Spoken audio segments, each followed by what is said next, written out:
Thanks. I always love that intro.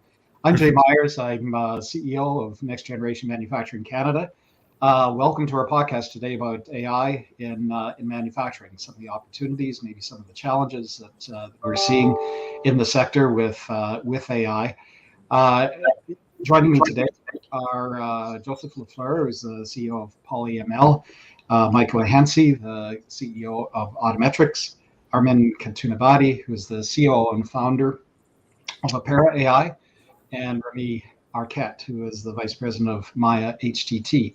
And these gentlemen are all not only involved deeply with AI, but running extremely interesting companies in the sector and growing like crazy, I imagine. So I'm going to ask everybody to maybe do a brief introduction about your company, about maybe some of the projects you're involved in, and then I've got lots of questions about AI, how it's used, some of the opportunities for manufacturing. So, Joseph, why don't we start with you? Thank you, Jay, and thank you for the opportunity to be here today.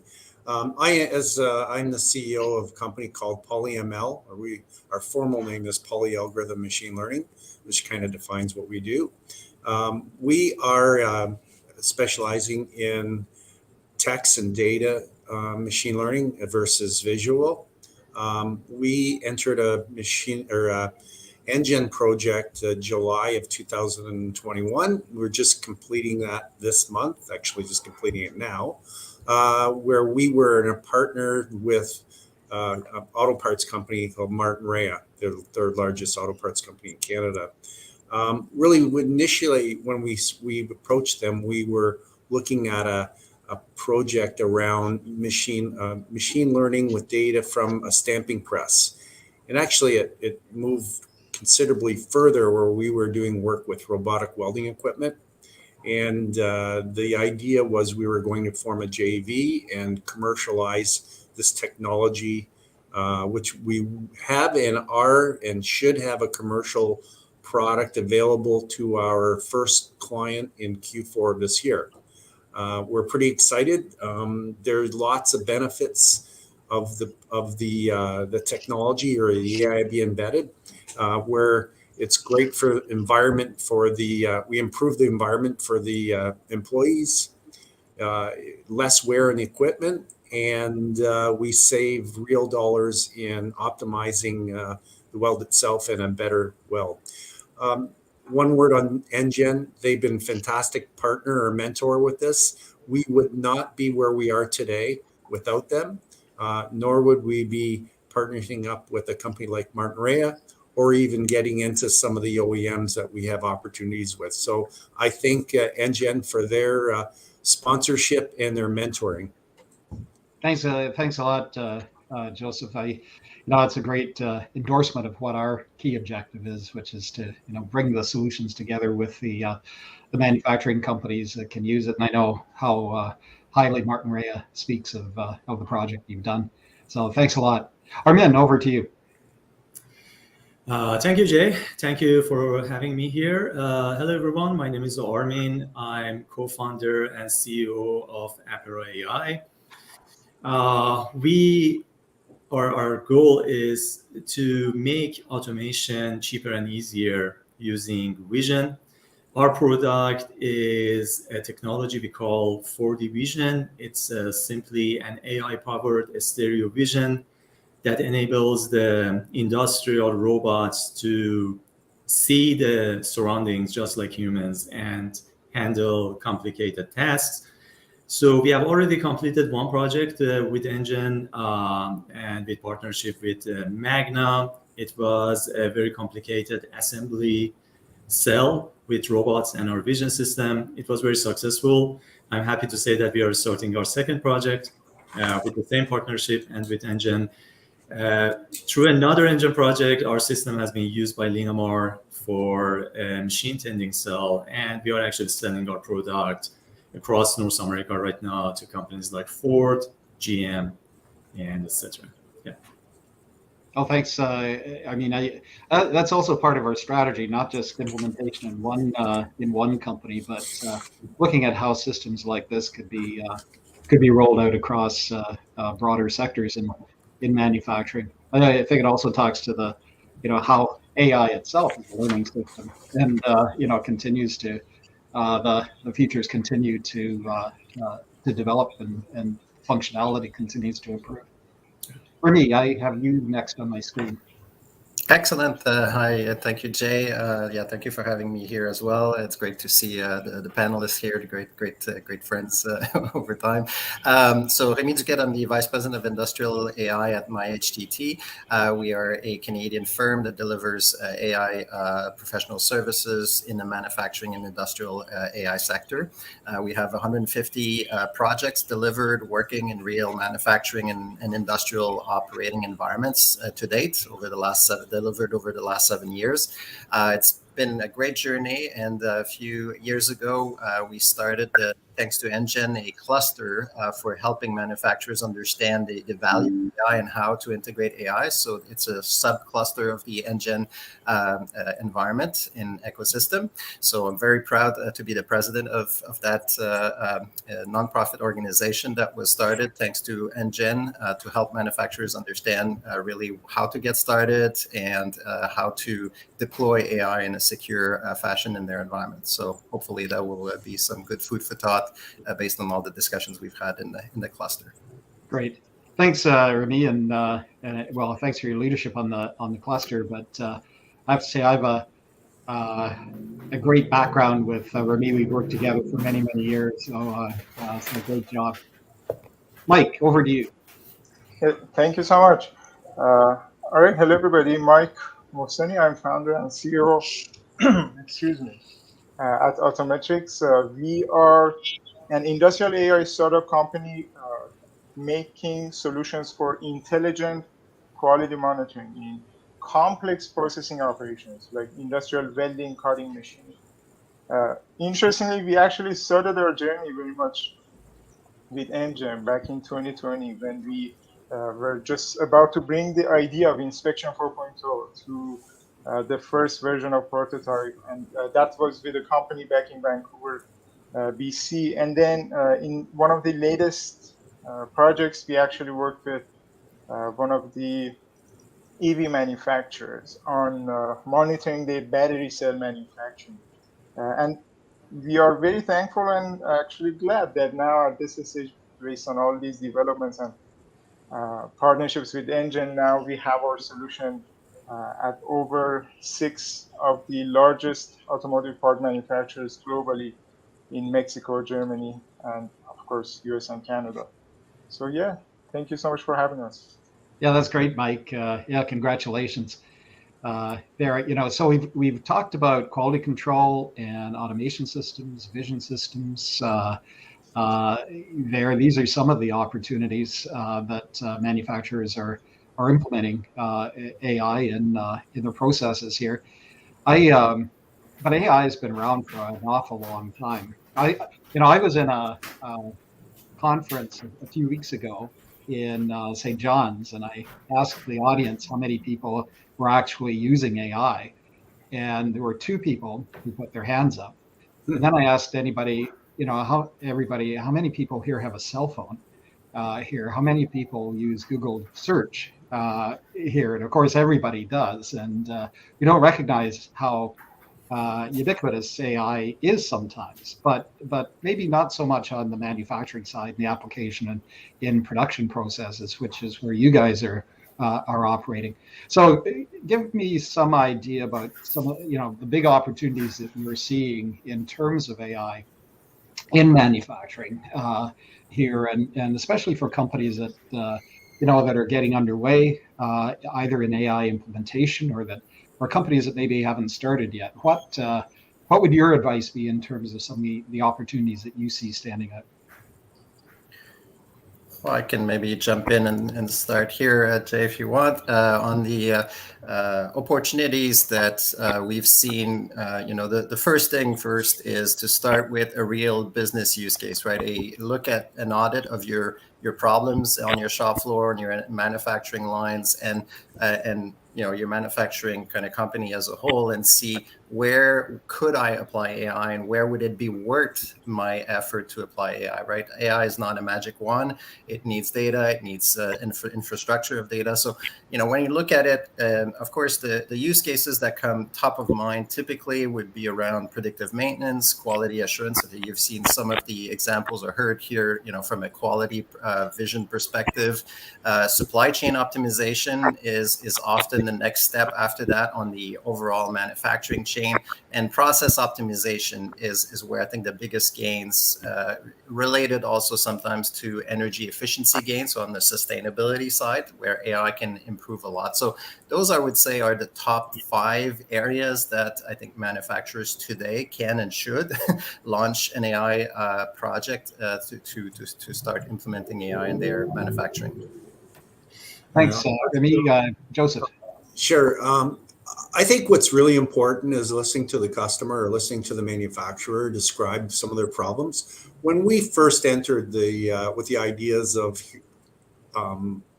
predictive maintenance, thinking, okay, we're going to solve these problems on the plant floor, on their machine, and predict a break. And actually, we were successful in being able to predict a break. But really, what is it solving for the customer? Very little. I mean, to tell the client or tell the manufacturer your machine's about to break a minute from now, well, unfortunately, that saves the guy, and rather than costing $7 million, it's going to cost $4 million. So we adapted our project fairly quickly with our partner in trying to solve some real issues on the plant floor. So I would, I agree with Remi, but also I think what's important is let's tackle some of the problems that we're seeing on the plant floor and trying to find solutions to that using AI. Yeah, and I mean, if I can just bounce back on this, my point was not to say predictive maintenance at all, right? It's just to say these are the top 5 areas, but definitely the first thing I said is the business use case is really the audit where your pain points are, and that's where you start to define the AI. Some people, from a predictive maintenance, as you say, if unplanned maintenance costs you $50K a year, it's not worth your investment in AI.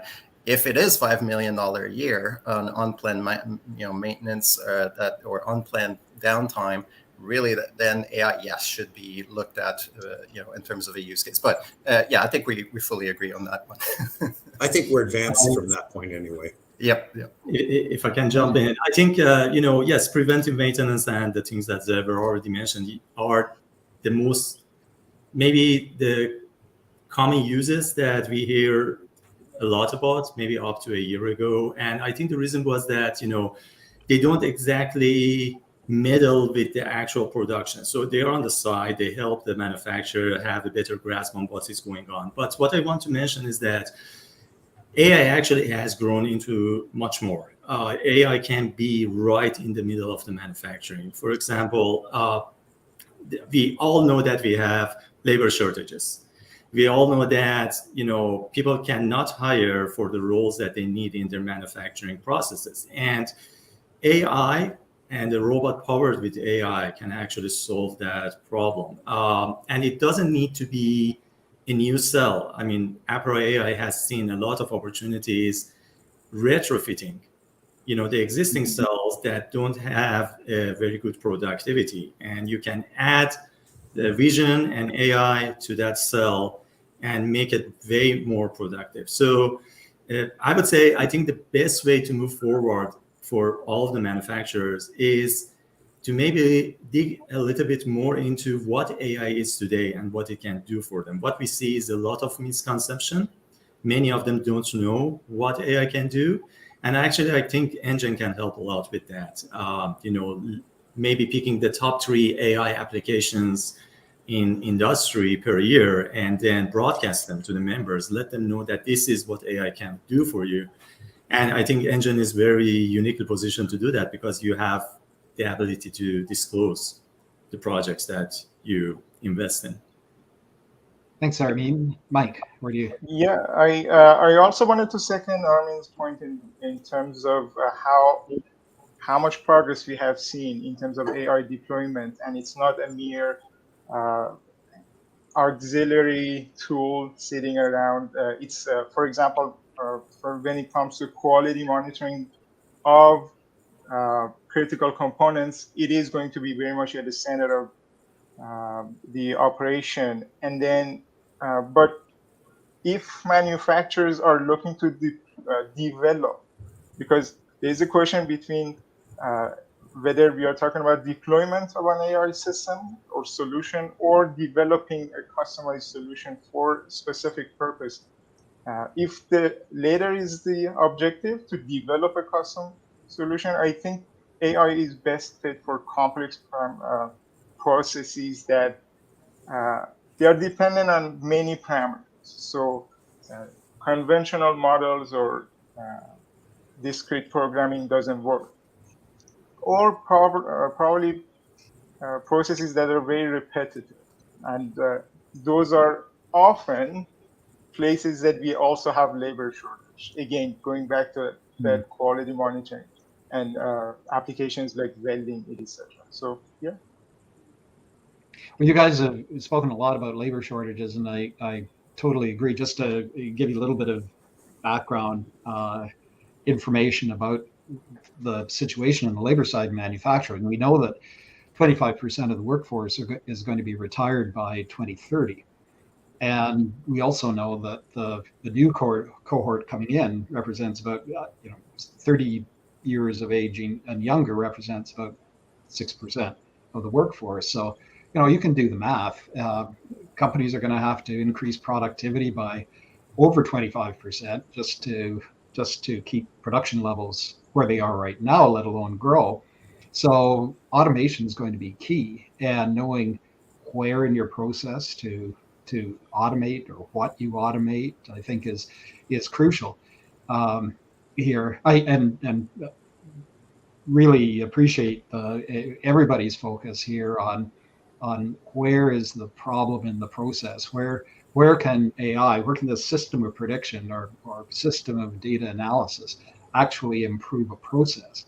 I think that is sort of one of the key questions everybody needs to ask, rather than just jumping into AI, which is some of the beginning of the problems or the challenges.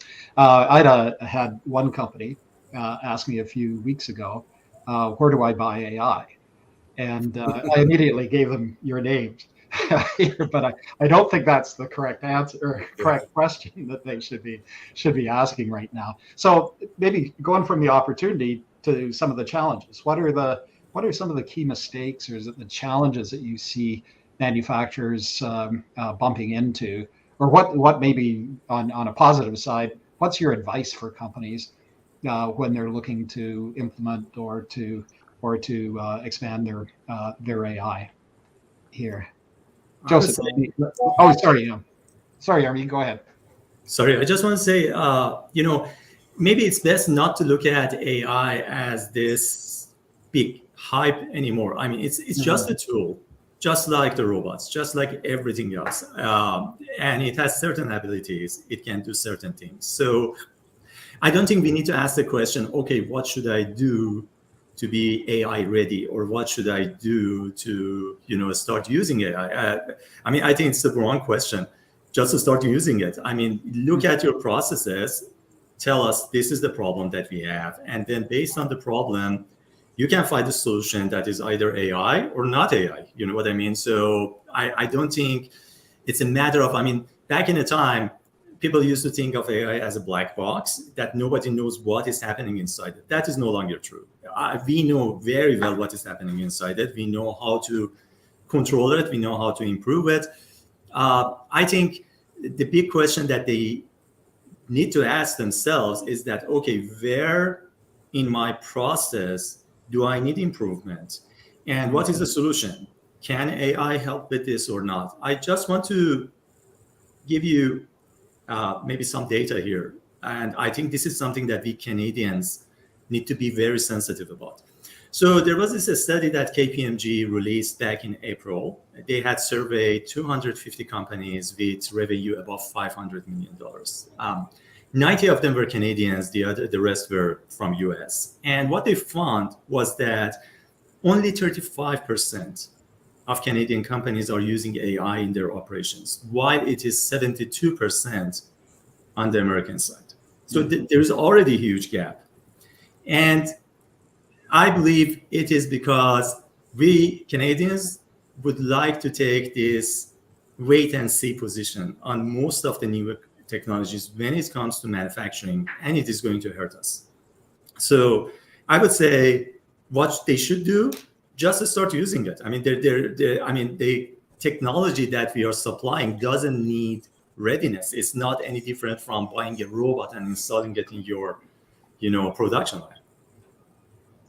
No, that's a good point. Mike, go ahead. I wanted to again second Armin on that. There shouldn't be a fear of approaching AI and its complexity. But at the same time, I would add that I do agree with some of the concerns that manufacturers have in terms of being conservative with regards to technology that, for example, goes to the production line. And I would say organizations like NGen can play a big role here to connect or essentially address this gap between such fantastic AI companies and solutions that we have in Canada and the knowledge that manufacturers need to know, for example, for what applications deploy the AI solutions. So I think for manufacturers, one of my advice would be just, yes, getting it started and also reaching out to, for example, those who are in position of consultancy, who can understand their manufacturing line and also a bit of AI. Very much actually, all the individuals we have around this table, that not only they can understand what is the AI opportunity, but also they have an eye on their own manufacturing to see, okay, what is the best opportunity for them. And that, I think, addresses that concern so that they can approach this in a at least faster way. Great, thanks, Mike. Joe. I guess I would answer that question a little differently. What I think that the manufacturer needs to do and start earlier is to collect meaningful data. I think data can be a problem area when doing AI or machine learning. And I think don't underestimate good data. And I think that a lot of emphasis should be on the data you're collecting from the sensors, making sure that it's clean data and meaningful. So I think that's a big area where, someone can go in, thinking, oh, I'm going to add AI and not have very valuable data, and you're behind the game. So you're going to waste some time. So I think if anything, if someone's considering using AI or any form of machine learning in their equipment, that they have to have a pretty extensive library of data. Of course, you could use AI to actually figure out what data is good or not, too. Yeah. And Remi. Yeah, maybe I can jump in on the data. Really the data aspect, the data strategy behind, and most manufacturers for decades, right, have collected and used data for controllers and all sorts of things. I mean, it's typically the first thing that manufacturers think that they have a lot of is data. In some cases they do, in some cases they don't. And even if you have large data, and even if it's clean data, you may not have enough in the sense of AI will learn from variance, right? A lot of variance in the data you can learn from. If you have, adjusted your manufacturing process over the last 20 years to be perfect or pitch perfect based on human conditions and human tweaking, you think you have a lot of data, but you may not have a lot of data because it's very stable and not wildly changing data. So, parameters that change over time is actually something that is needed. It was kind of interesting at the beginning of COVID. I don't know if you all remember when toilet paper went out the door and were big lack. So we were working with pulp and paper manufacturers at the time to increase their productivity because they were already in a market crunch in their side. And that kind of really accentuated the problem in twofold. Change management. Older folks were not, back on the shop floor, so they used a lot of younger, keener, people that would change all sorts of things to make things better. And in the process, they actually generated a golden mine of data because all of a sudden there was a ton of variance. Of course, quality was all over the place, so that generated a bunch of problems for the company. But that enabled us to put machine learning in the process. But in the end, what I would suspect most manufacturers are looking at today is I think, and that I echo all of you in terms of AI is no longer hype, right? It is a real tool. It is simply another technology. It's a very, very powerful technology, though, right? If we look at generative AI and other things that can answer technicians on the shop floor based on documentation, local documentation, that's a whole new world that we're exploring with some of our customers.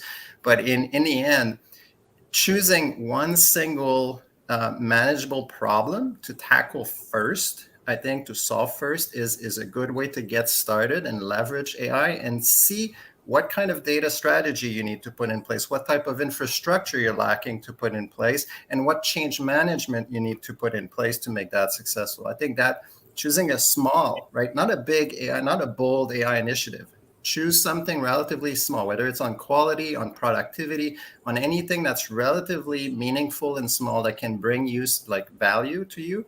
That's where you start, and then you learn, because AI implementations is a process of learning.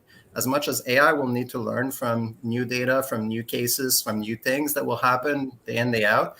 And, you may have a lot of historical data. Some people put some, rag on a sensor. There's no record of that in your data anywhere, right? But the data completely changed. So you'll see all sorts of outliers, all sorts of bad data appearing. So you have to learn on these corner cases and understand what to do about them, because they will happen, whether you like it or not.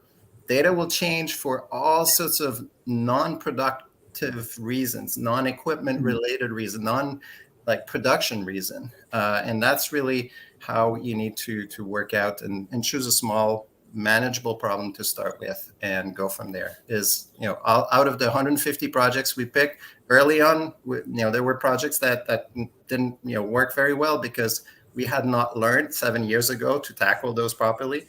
Now, out of the 150 projects we've delivered, I would say the last 100 are really awesome, and most of them started small and became bigger and bolder initiatives within manufacturers. So I would strongly recommend to start with a small, manageable problem to solve first. That's good advice. So I've got a question from the audience, and I think it's probably a good time to ask it now. It was asked primarily around predictive maintenance, but I think there are other applications here too, and it follows on this discussion we just had about the variability of data. But companies have different assets. They're using their assets in different ways. So as you're training, as the algorithms are developing, as you're training them to read the data, how can you scale that up? That's from Aaron, so thank you, Aaron. I can chime in for scaling up. I'm assuming on the predictive maintenance side, scale up. The challenge with scaling up on the predictive maintenance side is the low amount of data that you have for any downtime or problems that you've had. So you probably have very few samples of bad data. What we've done at MyHTT is to develop some simulation with system level simulation that generates the failure modes of the machines and the equipment. So if it's on an asset level, it's relatively easy and well, let's say, done to generate failure mode data that resembles the real data. But because you're using simulation, you can generate 50,000 million data points, data sets that will serve as a baseline for your AI model. So it will learn the baseline of how to recognize something faulty starting to happen and evolve over time. And then you use what we call transfer learning. It's a technique in AI or machine learning, deep learning, to adjust to a real small data set of real errors that you've seen with those machines in your environment.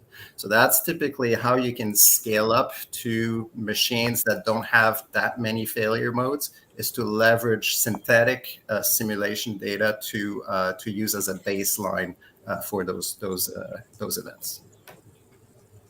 Thanks. Anyway, Mike. I just want to mention that this is a very common challenge actually in manufacturing, not only scarcity of data, but also scarcity of quote unquote bad data for training purposes. And in addition to what, for example, Remi mentioned, which is a great approach, I would say, for example, fraud detection models are out there that have been used for many, many years for different applications other than manufacturing, but can have similar application in the sense that they are trained based on good parts or good data. And that could be a starting point, because at least we are going to have a tool to, in a continuous production line, flag out the bad parts that in the next iteration can be a training point for more comprehensive data, models. Right. Joseph. Yeah, so one of the things that we do is we run a multiple algorithms, and hence our name is Polyalgorithm. We have about 50 proprietary algorithms that we have, and we tend to run all of them or most of them through any select problem. So don't expect to think that neural nets is going to solve be the solution to your problems, where it likely may not. And actually, we're finding that there are all kinds of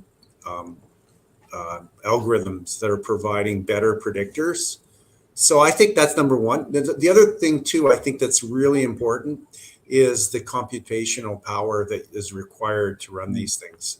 A lot of companies may underestimate what they need to run these algorithms. I mean, also the other thing you can do is looking at the cloud base, but that can be expensive. I mean, looking at a cloud-based solution with lots of data can be expensive over time. So I think you don't estimate, what's required from that. So on the deployment, though, I mean, I think a lot of advances in the edge devices that we've seen in the last 3 to 4 or 5 years have resolved a lot of those issues in terms of on-premise deployment versus cloud deployment. We used to have those issues, but I would say, by and large, not for all cases, but for a lot of cases, you can run on-prem, on the edge, with a small footprint of an edge device from all sorts of vendors out there now that can easily or somewhat easily be deployed on-prem with a small footprint. So I don't think those well, I mean, of course, if you run a machine vision model, I'm sure you guys on the quality side, you have proprietary systems that you deploy.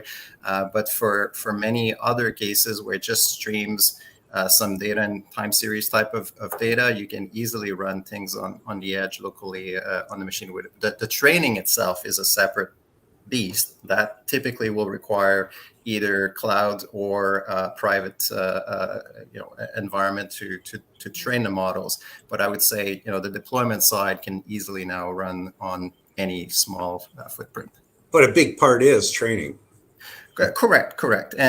But for those training portions, that's relatively easy to partner with either one of you guys or with my HCT to train those models and then deploy them and push them on your edge device. So yeah, I think there's a lot of firms like us here to help manufacturers do that for sure. I mean, maybe I can add something for the benefit of others who are listening. So regarding the data and what kind of data is required, I just want to make this clarification that we have two different sets of AI applications. One of them is in the side of quality inspection or preventive maintenance, yes, for these you need sometimes real data. You need to know exactly, define what the defect is. You need to have seen it before, and you need to be able to use that data, and AI becomes better and better with feeding those data. But there is another class of application. For example, let's say you had this worker who used to feed the parts into a production line from a bin, and that person is retired. You cannot find anybody to put there. This kind of application, if you want to replace that person with a robot and an AI-powered vision system, doesn't require any historic data. So today, we have the ability to train the artificial intelligence based on synthetic data. All is needed is a 3D model of that part that the robot is supposed to be able to recognize and pick or manipulate. So I just want to make sure that the people don't think that you need this data collection for all of the applications. There are AI applications that you don't need anything but a CAD model, and then you can do what you want to do. We've been talking about, and sometimes we get a little bit too deep into all of the problems here, and we're talking about data. We've talked about concerns about legacy equipment. Talk about not understanding AI, but you guys deal with this all the time, and you've got some great use cases. And for companies that are maybe looking at a quick ROI here, that but also have a pretty much sorted out where they could deploy AI profitably in the process, what sort of timeline could they be looking at? What sort of savings or what sort of value could some of these companies expect? And from the the benefit of your experience and some of the use cases you've been working on.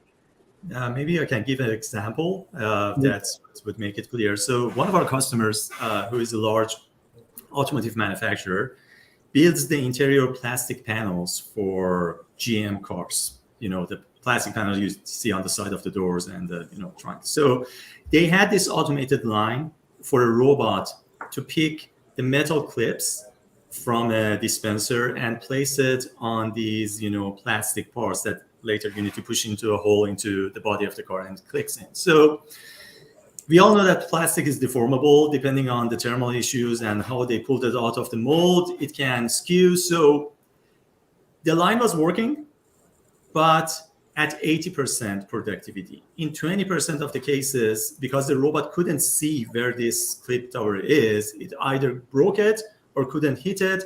So at the end of the line, there were two people, pulling them out or putting them back in. Anyway, it was not working without supervision. So in this case, it was a retrofit.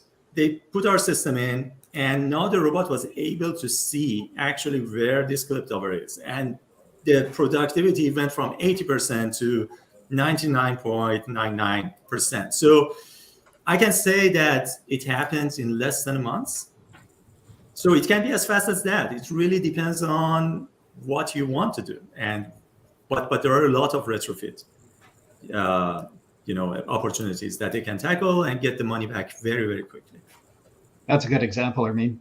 You guys, anybody else? I also wanted to add, we had, for example, some projects that were with equipment manufacturers who wanted to add AI as part of their equipment and offering. I think this is probably a capital expenditure for that company, and we are looking at probably a longer ROI toward like 1-2 year. But like Armin mentioned, when it comes to deploying a solution that's been already developed and validated, and that's saving on your OpEx, that's the ROI on that part can be much faster, definitely below a year. Thanks, Mike. Remi? Sure, I can provide maybe one of our clients in the pulp and paper industry, and maybe also separately on the discrete manufacturing of lithium batteries for electric cars. So, on the pulp and paper side, the waste material, when you startup conditions, it takes some time to get to a proper productivity and quality. And in their case, they have 20 quality roughly 20 quality parameters that they track at the end of the food chain, so at the end of their big paper roll that they produce. And they literally clip, some of these paper and then brought it to their quality control lab, tested a few things, and then fed back into the loop. That whole cycle took roughly, between 25, 30 minutes, depending on the cycle time. And so while this is going, you have a lot of potentially bad paper that, waste that is wasted. So in our case with machine learning, and in this case, there was some cloud component enabled to feed back into the control room, because you can imagine if you're willing to do it manually for 30 minutes, right, getting it down to 2 to 5 minutes with a cloud loop involved, that was no problem whatsoever. And in the end, within less than a minute, in most cases, we were able to feed back to control loops and provide slightly different shop floor instructions out of the 600, knobs that could be turned to be able to fast track this. So that was a huge reduction in waste and also a huge increase in productivity, because the startup uptime could take, in some cases, up to an hour. And in their case, it was ramped down to less than maybe 18 minutes. So a huge production improvement just based on looking at quality and startup conditions. So that's on the more the continuous manufacturing side of things, and with relatively old infrastructure in place. And that took maybe 3 to 6 months to get there. Right, so it's not a huge lift in terms of the process that can be put in place with existing equipment and just latching on edge device and also feedback to humans that are on the shop floor to augment them to make better decisions on what to touch in terms of the knobs involved. On the discrete manufacturing side for lithium batteries, at the end of the cycle, there was a 24-hour wait time before they could do quality assurance on the device, because of the temperature involved and the time that it takes for the lithium to settle in place and to actually produce the proper curve for the power discharge for the battery. So in their case, what we did is simply probed all the data of the discharge data over these hours of cooling time, and we realized that after 10 hours of cooling, we knew 100% or close to 100%. I mean, it's a probability game at that point, right, for machine learning, deep learning in general. And so we decided, okay, if we were to wait 14 hours, we would at 100% of the time be able to say if the battery will pass or not the quality assurance profile. So we essentially shortened their end cycle by 10 hours. So instead of 24 hours, it went down to 14 hours. The good batteries were just at that point put in a box and shipped and kept cooling in the shipping. So they, for more than 92% of those batteries, that's what happened. So that increased the productivity and the shipping rate. And in the end, they had to essentially postpone the next line of manufacturing, which was a huge capital investment, by more than a year and a half because of that change and improvement on that productivity. So these are simple example of the ROI that I think are clear, showing very specific details of how people leverage AI today. And it's not. I mean, it is complex. It's not an easy technology to harness, but it can be harnessed today in very simple ways. Those are good examples for me. Joseph. In our particular case with welding technology, we've the goal was really two things. One was eliminating expulsion, and the second one was to shorten the cycle time. And actually, we've got the cycle time. They tried to do it manually, and it took them. They put in about a year's work to reduce or to eliminate expulsion, where the machine learning came in and did it within hours of computational side. So what we're being able to do is we'll be able to tell the engineers in terms of how they should set the schedule for that particular weld on that equipment for that material. But what we've done also is been able to achieve about 2.5 seconds of increase, or rather than extending the time of a weld, we've reduced it by 2.5 seconds on a particular weld, which is massive for the for the plant.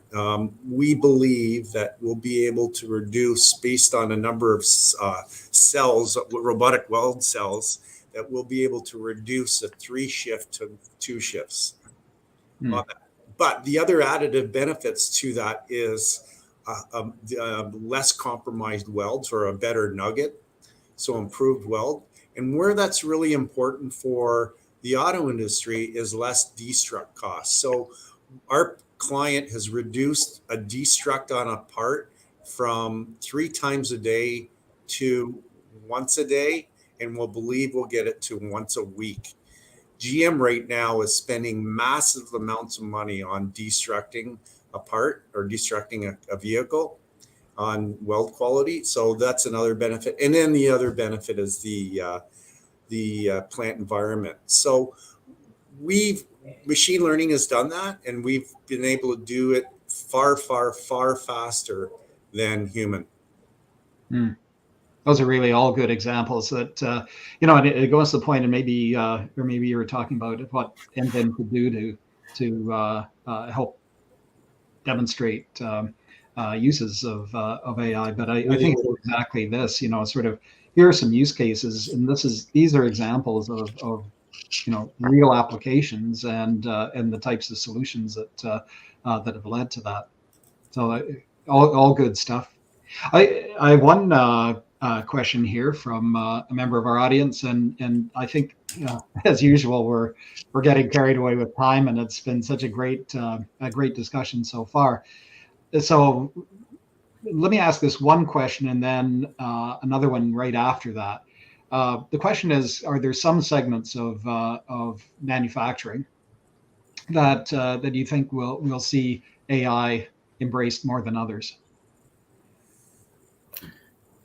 My feeling is, if you focus on augmenting your shop floor workers, these are the use cases that will be implemented faster, because people will realize that, as they're augmented, they will no longer fear all the media, still hype or whatever misconceptions that are out there.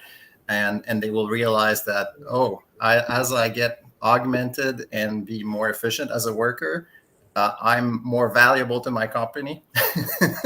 and actually, in all the 150 projects we've run so far, there's been 0 layoffs based on AI. It's actually the reverse. When people see that you can augment shop floor workers with AI and get that much more productivity out of everybody, there's been actually hires based on what we've done, because now they need additional type of roles that didn't have before, for machine learning operations and ongoing kind of support of those new technologies available that increase the productivity of everybody. So I think if you focus on augmenting people, those are the use cases that are going to be more likely to be implemented first. And then the other ones, probably Armin, Mike, and Joseph, anything related to quality, any improvement in quality to be more, let's say, from a market perspective, be more, product centric and be better in the market out there. That's another big use case. One thing I can add, again, I go back to the labor shortage. So it's not only the fact that we have labor shortage, it's also the fact that the new generation, who is supposed to be the workforce, no longer likes to do this tedious thing of doing this every single day, 24/7. So the problem is that they cannot find people.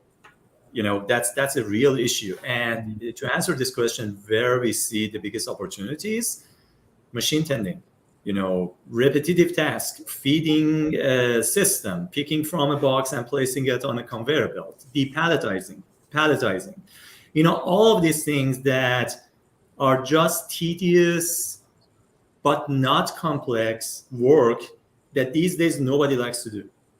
So all of these could be resolved with vision technology and a robot very easily. Good. Joseph? I'll probably just defer to the other guys on this. I can't add much more value than these guys have added. So.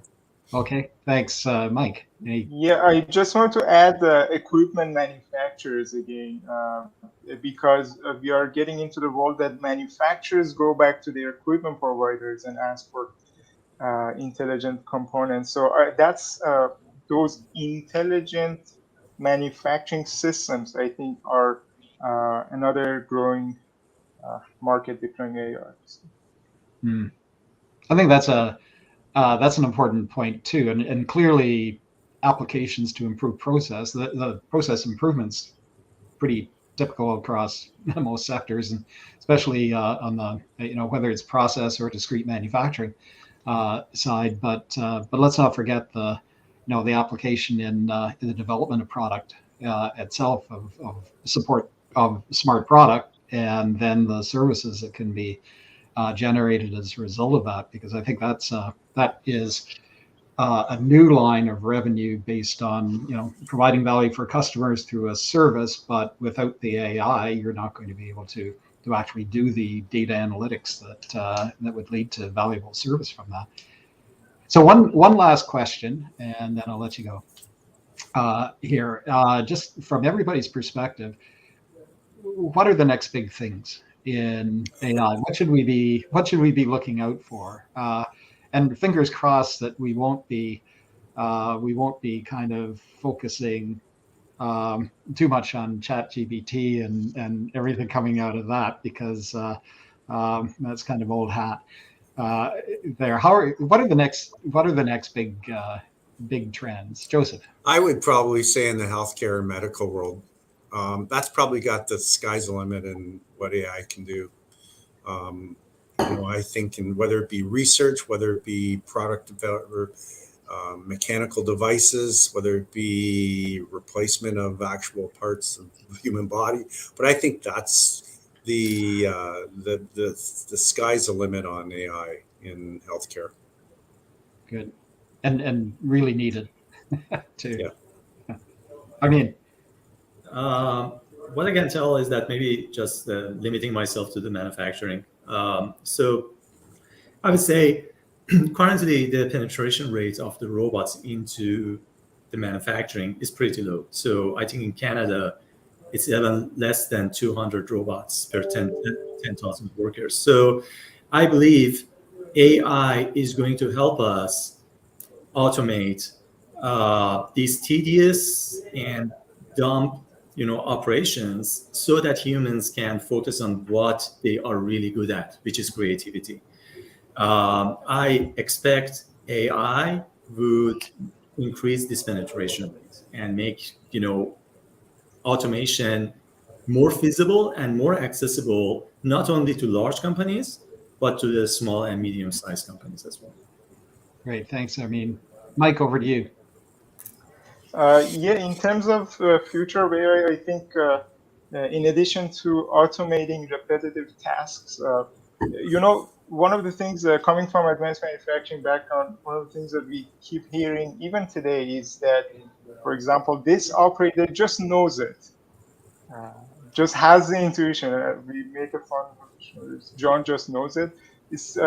And that's the intuition that they develop because of the complexity of the process, because of the essentially know-how that they develop throughout years. And to me, AI is offering a great opportunity to bring that intuition into machine and make it a scalable tool or solution for a broader market. So that's a good point, Mike. When we talk about aging workforce, it's not just about where did the people come from and how do you replace this. It's also how do you capture the knowledge of the people who are leaving and do it in a more systematic way. One of our other projects at Dofasco, for instance, is application of AI systems and digitization to help on hot ladle steel manufacturing.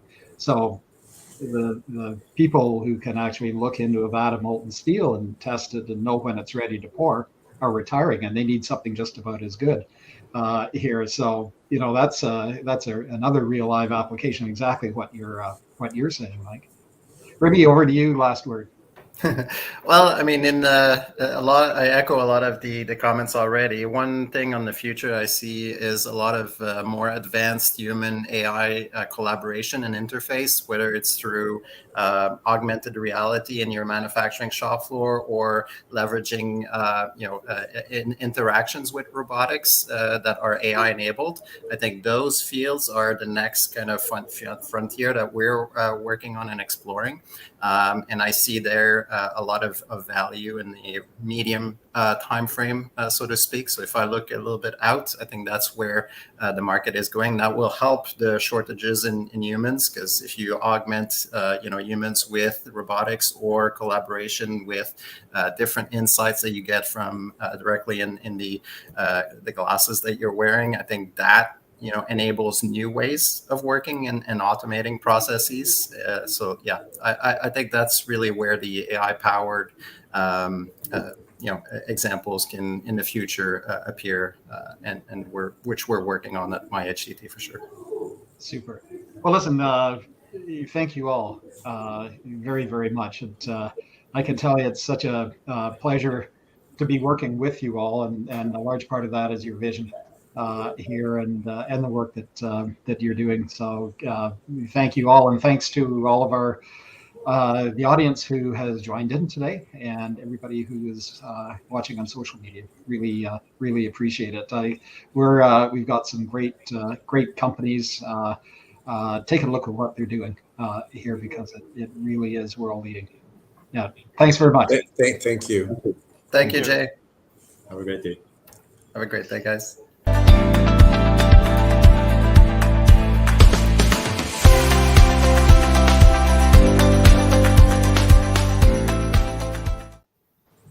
Okay, thanks you guys. That was great. That was anytime. Thank you, Jay.